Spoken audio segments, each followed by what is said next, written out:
সড়কে চাঁদা আদায়কে সমঝোতা বা অলিখিত বিধি হিসেবে উল্লেখ করে সড়ক পরিবহন মন্ত্রীর দেয়া বক্তব্যের কঠোর সমালোচনা করেছেন ডাক্তার তাসনিম জারা। তিনি বলেছেন, মন্ত্রী যাকে সমঝোতা বলেছেন, বাস্তবে তা চালকদের উপর চাপিয়ে দেওয়া একটি অবৈধ পদ্ধতি।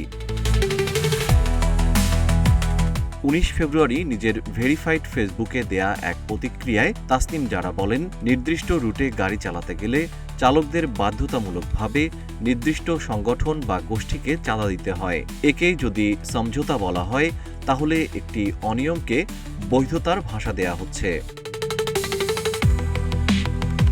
তাসনিম বলেন, এই অবৈধ লেনদেনের সরাসরি প্রভাব পড়ে সাধারণ মানুষের পকেটে।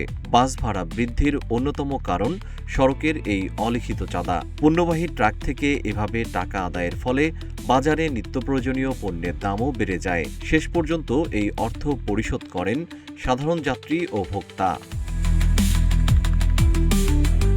সড়ক থেকে কোটি কোটি টাকা তোলা হচ্ছে অভিযোগ করে এই টাকার পূর্ণাঙ্গ অডিট নিশ্চিত করার দাবি করেন তাসনিম জারা। বলেন, এই অর্থ আসলে কার কল্যাণে ব্যয় হচ্ছে তা প্রকাশ করুন।